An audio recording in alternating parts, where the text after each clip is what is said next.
South Korea is officially described as an enemy in North Korea, but it is also one of the most dangerous ideas inside the country. Not because every North Korean secretly thinks the same way. They do not. Not because Seoul is perfect. It is not. But because South Korea creates a question Pyongyang cannot easily erase. How can two people be Korean, speak the same language, share the same history, and still live in two completely different worlds? If you want North Korea, South Korea, and the divided Korean Peninsula explained with clearer context, subscribe to Korea Radar. This channel is not here to sell propaganda from either side. It is here to explain the systems behind the headlines, and this topic is bigger than curiosity. It is about information, control, identity, and the future of the Korean Peninsula. On one side, there is Seoul, glass towers, fast trains, global companies, K-pop billboards, cafes open past midnight, smartphones connected to the world in seconds. On the other side, there is Pyongyang, wide avenues, state symbols, controlled media, restricted technology, a political system built around loyalty, surveillance, and the belief that the outside world is dangerous. Between them is not only the DMZ, there is also a wall of information. That wall is the real subject of this video. Because when people ask, what do North Koreans think of South Korea, they often expect one simple answer: admiration, hatred, fear, curiosity, envy. But the truth is more complicated. North Koreans do not form their image of South Korea from one clean source.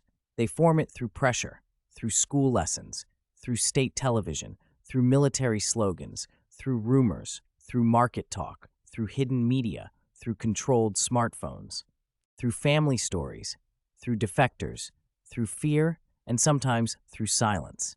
The first thing to understand is that this is not a normal public opinion question.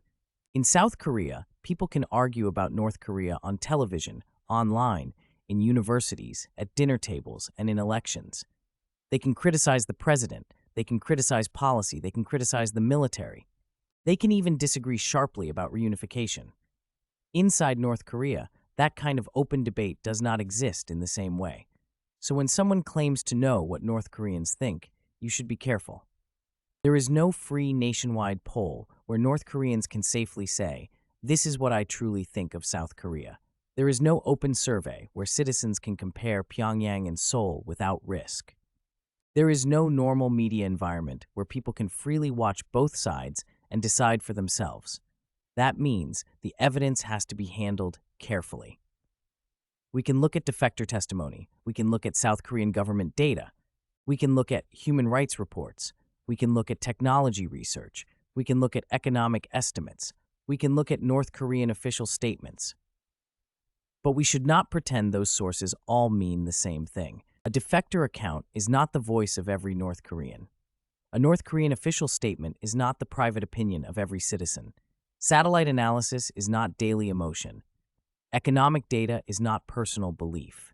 But together, these sources show something powerful. South Korea is not just a country next door. It is a competing version of Korean life. And that is why Pyongyang rarely shows it honestly.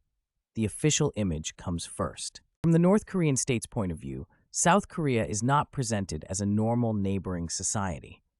It is usually framed through ideology, security, and confrontation. It is shown as a place under American influence, a place of inequality, a place of social disorder, a place that cannot be trusted. This is not random. Every state tells stories about itself. But in North Korea, the state story has a much heavier job. It must explain why the peninsula is divided. It must explain why the North's political system should remain closed. It must explain why outside information is dangerous. It must explain why loyalty matters more than curiosity. And most importantly, it must explain why South Korea's visible success does not disprove North Korea's official worldview.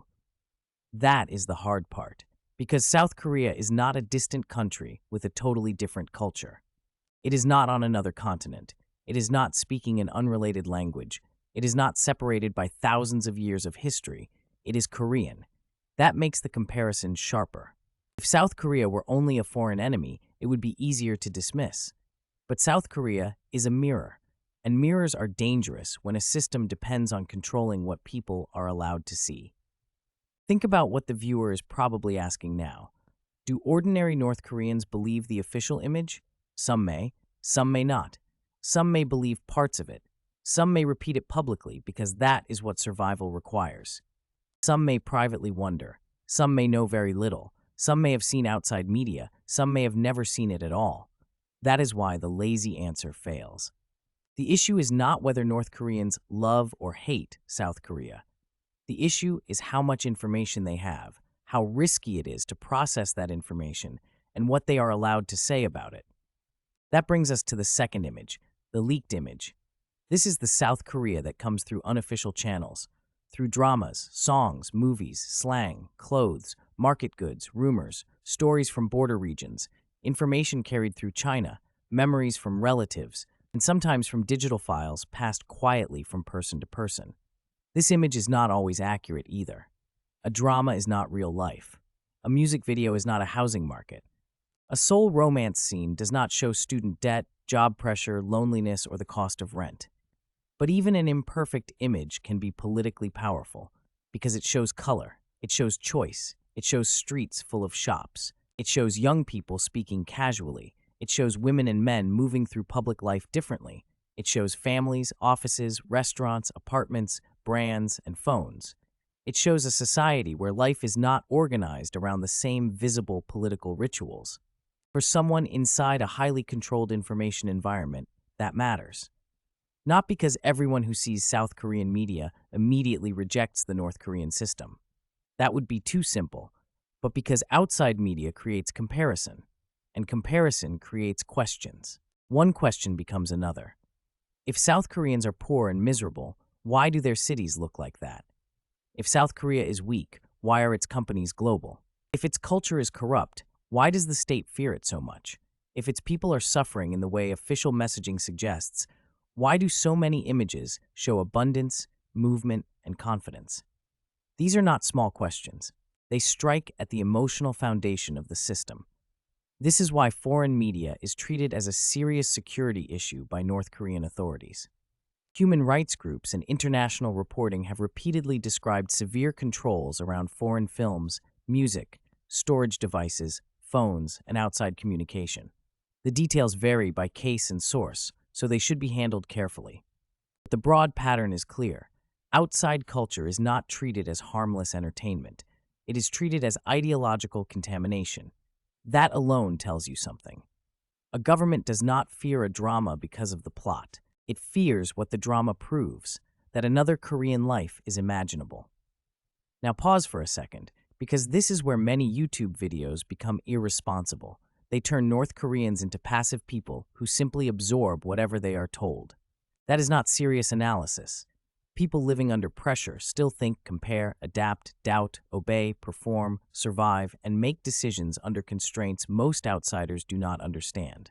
A controlled society does not mean every mind is empty. It means the cost of open thought is higher. That's the difference, and it matters. Because when we talk about what North Koreans think of South Korea, we are really talking about how human judgment works under surveillance. Now look at the economic mirror. This is where the comparison becomes brutal, but it must be done carefully. South Korea is one of the world's major advanced economies. Its companies produce semiconductors, ships, cars, batteries, phones, entertainment, and defense technology. Its cities are connected to global finance, global culture, and global supply chains. North Korea's economy is much smaller, more restricted, and more difficult to measure. Bank of Korea estimates said North Korea's economy grew in 2024, but even with that growth, the income gap remains enormous. Estimates reported from the same data put North Korea's total national income at only a tiny fraction of South Korea's. That gap is not just a number, it is a daily life gap. It affects food choices, electricity, transport, housing, hospitals, schools, heating, job options, information access, consumer goods, and the basic feeling of what tomorrow might look like. But here is the counterintuitive part. The economic gap does not automatically create one simple opinion. Some North Koreans may see South Korea as rich and attractive. Some may see it as morally dangerous. Some may see it as hostile. Some may see it as a place of opportunity. Some may see it through fear. Some may see it through fantasy. Some may not have enough reliable information to judge, and some may hold two ideas at once. South Korea can look impressive and threatening, free and chaotic, wealthy and unequal, Korean and foreign, near and unreachable. That contradiction is the whole point. If you are still watching, you already know this issue is bigger than propaganda or simple rivalry. Subscribe to Korea Radar because we will keep breaking down the systems behind the headlines, especially when the easy answer is the wrong one. Now, the third image is the technology image. This is where many outsiders are behind the facts. A lot of people imagine North Korea as a place with no modern technology at all. That picture is outdated. Research groups have reported millions of mobile phone subscriptions inside North Korea. Analysts have also documented a growing domestic smartphone market with multiple phone models and companies serving consumers. That surprises people. But the real story is not that North Korea has phones. The real story is what those phones cannot do. Ordinary users are not browsing the open global internet like users in Seoul, Tokyo, London, or New York. Reports describe controlled networks, state-run intranet access, monitoring functions, restrictions on outside calls, and systems designed to limit what information can move. So the North Korean smartphone is not the same symbol as the South Korean smartphone. In Seoul, a phone is a portal. Banking, messaging, maps, news, streaming, shopping, work, dating, school, protest, debate, criticism, entertainment, everything. In North Korea, for ordinary users, a phone can be useful, modern, and desirable, but still operate inside a controlled information structure. That is the paradox. Modern technology does not automatically create free information. A smartphone can connect people. It can also monitor them. It can open a market. It can also close a mind inside approved content. That is why the South Korea question is not only about ideology, it is also about infrastructure. Who controls the network? Who controls the apps? Who controls the files? Who controls the words people are allowed to use? Who controls the punishment if the wrong content is found? That is where South Korea becomes more than a neighbor. It becomes an information threat, not because every South Korean show is political. Most are not. Not because every song carries a policy message. It does not. But because ordinary life can be political when people are told no other life is possible. A supermarket scene can become political. A college campus can become political. A clean apartment can become political. A woman choosing her own career can become political. A young person joking freely can become political. A family watching television without fear can become political.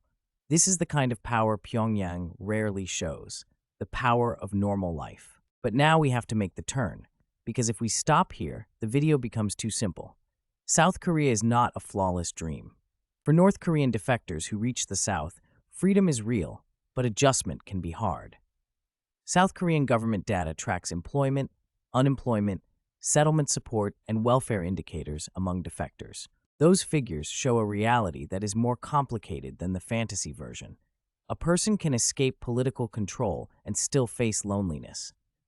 They can reach Seoul and still struggle with work. They can speak Korean and still feel out of place because the accent, slang, education system, social codes, and technology environment are different.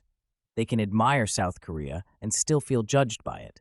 They can be safer and still feel pressure. They can be free and still be poor. That is the part many videos miss. The question is not only what North Koreans think before they arrive. It is also what happens when the imagined South Korea meets the real one. Because the real South Korea has its own problems. Expensive housing, job competition, education pressure, political division, low birth rates, military tension, social hierarchy, long work culture, and the loneliness of big city life. None of that makes the two systems morally equal. They are not the same, but it does mean the comparison must be honest. If you tell viewers South Korea is paradise, you lose credibility. If you tell viewers North Koreans are all fooled, you lose humanity. If you tell viewers everyone thinks one way, you lose accuracy. Korea Radar should own the harder truth. South Korea is powerful inside North Korean imagination precisely because it is real, not perfect, real. And real is more dangerous than fantasy. A fantasy can be dismissed. A real alternative has evidence. It has buildings, companies, salaries, elections, failures, arguments, scandals, music, exports, universities, films, markets, courts, protests, and people who can criticize their own government without the same kind of political danger. That is what makes the comparison so difficult for Pyongyang. South Korea does not need to be perfect to create a problem. It only needs to show that another Korean path exists. Now close the open loop from the beginning. We started with a contradiction. South Korea is officially treated as an enemy, but it is also one of the most dangerous ideas inside North Korea. Now we can see why. The danger is not only military. North Korea already understands the military threat from the US-South Korea alliance. It talks about that constantly. It builds policy around that. It uses that threat to justify weapons, mobilization, and internal discipline. But South Korea's softer threat is different. It is cultural, economic, technological, emotional. It sits in the mind. It appears when someone hears a South Korean phrase, when someone sees a drama scene, when someone handles a consumer product.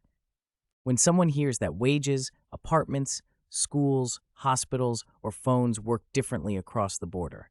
When someone learns that the South is not the broken place they were told it was. That is not just information. That is comparison. And comparison is one of the most powerful forces on the Korean Peninsula. Because the division of Korea did not create two separate civilizations. It created two systems competing over one national story. One system says loyalty and control protect the nation. The other says openness and economic competition built prosperity, even with serious social costs. One side presents unity through obedience. The other side allows disagreement and often looks messy because of it. One side fears uncontrolled information. The other side produces so much information that people drown in it. And between those two systems are ordinary Koreans, North and South, carrying the weight of a division they did not personally create. That is why the best answer to the title is not simple. What do North Koreans think of South Korea? Some may think what the state teaches. Some may privately question it. Some may know almost nothing reliable. Some may have seen enough outside media to become curious. Some may see South Korea as wealthy but dangerous. Some may see it as Korean but unfamiliar. Some may dream of it. Some may fear it. Some may reach it and discover that freedom is not the same thing as an easy life. But across all those differences, one thing is clear. South Korea's image matters because it challenges the idea that North Korea's system is the only possible Korean future. That is what most people miss. First, this is not just a story about opinion. It is a story about information control. Second, this is not just a story about rich South and poor North. It is a story about two institutions shaping daily life in opposite directions. Third, this is not just about defectors or dramas or propaganda. It is about the battle over what Korea itself is supposed to mean. Write your view in the comments. What do you think is more threatening to Pyongyang? South Korea's military power, its economy, or its culture?